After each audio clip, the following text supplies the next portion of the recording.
నేను మీకు నీళ్ళు ఇస్తానని హామీ ఇస్తే నా హామీ మీద మీరు పొలం వేసుకుంటే ఒక నెల తర్వాత 2 నెలల తర్వాత నీళ్లు రాకపోతే అది ఎండిపోతే నన్ను శాపనార్థాలు పెడతారు. నేనేమంటానంటే సాధ్యమైనంత వరకు ఏదైనా ఆరుతడి పంటలు వేసుకోండి. ఇంత మక్కలోనో ఇంత పెసల్లో ఇన్ని కందులో ఇంత సజ్జనో లేకపోతే పొద్దుతిరుగుడో ఏదో ఒకటి వేసుకోండి. లేకుండా పొలమే వేసుకోవాలనుకుంటే కొంచెం ఇంకొక వారం 10 రోజులకు సమయం ఉంది. మన అదృష్టం కలిసి వచ్చి వర్షాలు మంచిగా పడితే పొలం వేసుకోండి. కానీ తొందరపడి ఆగం కావద్దు. నేను నీళ్ళు ఇచ్చే పరిస్థితిలో ప్రస్తుతం లేను. నా ప్రయత్నం అంతా చేస్తున్నా. దేవాదుల నుంచి నీళ్లు తీసుకొస్తున్నా. అదేవిధంగా ఇక్కడ గడిరామారం రిక్రియేషన్ స్కీమ్ పనులు కూడా వేగంగా చేపిస్తున్నా. కాకపోతే ఈ సీజన్ కు అది అందే పరిస్థితి లేదు. మళ్ళీ నేను మిగతా వాళ్ళ లెక్క మాటలు చెప్పి మీరు వేసుకోండి నేను నీళ్లు తెస్తా అని చెప్పిపోతే మీరు ఆగమవుతారు. కాబట్టి మిమ్మల్ని ఆగం చేయడం నా ఉద్దేశం కాదు. మిమ్మల్ని ఇబ్బంది పెట్టాను.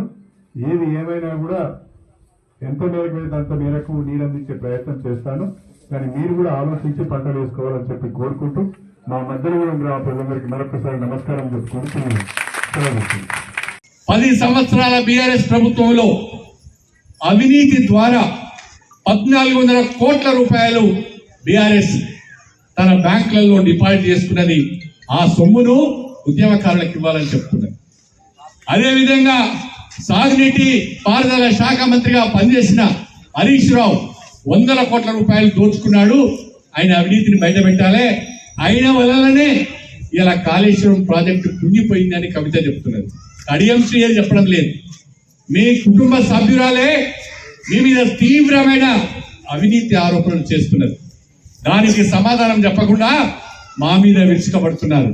అది వాళ్ళ అహంకారము అని చెప్పి, అది వాళ్ళ దుర్బుద్ధి అని చెప్పి మీ అందరికీ నేను సవినయంగా తెలియజేస్తున్నాను.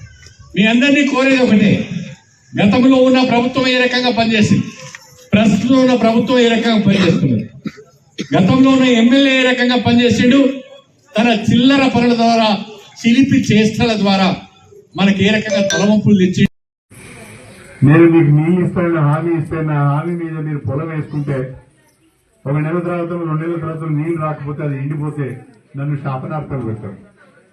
నేనేమంటానంటే సాధ్యమైనంత వరకు ఏదైనా ఆరుతడి పంటలు వేసుకోండి. ఇంత మక్కలోనో ఇంత పెసల్లో ఇన్ని కందులో ఇంత సజ్జనో లేకపోతే పొద్దుతిరుగుడో ఏదో ఒకటి వేసుకోండి. లేకుండా పొలమే వేసుకోవాలనుకుంటే కొంచెం ఇంకొక వారం 10 రోజులకు సమయం ఉంది. మన అదృష్టం కలిసి వచ్చి వర్షాలు మంచిగా పడితే పొలం వేసుకోండి. కానీ తొందరపడి ఆగం కావద్దు. నేను నీళ్ళు ఇచ్చే పరిస్థితిలో ప్రస్తుతం లేను. నా ప్రయత్నం అంతా చేస్తున్నా. దేవాదుల నుంచి నీళ్లు తీసుకొస్తున్నా. అదేవిధంగా ఇక్కడ గడిరామారం రిక్రియేషన్ స్కీమ్ పనులు కూడా వేగంగా చేపిస్తున్నా. కాకపోతే ఈ సీజన్ కు అది అందే పరిస్థితి లేదు. మళ్ళీ నేను మిగతా వాళ్ళ లెక్క మాటలు చెప్పి మీరు వేసుకోండి నేను నీళ్లు తెస్తా అని చెప్పిపోతే మీరు ఆగమవుతారు. కాబట్టి మిమ్మల్ని ఆగం చేయడం నా ఉద్దేశం కాదు.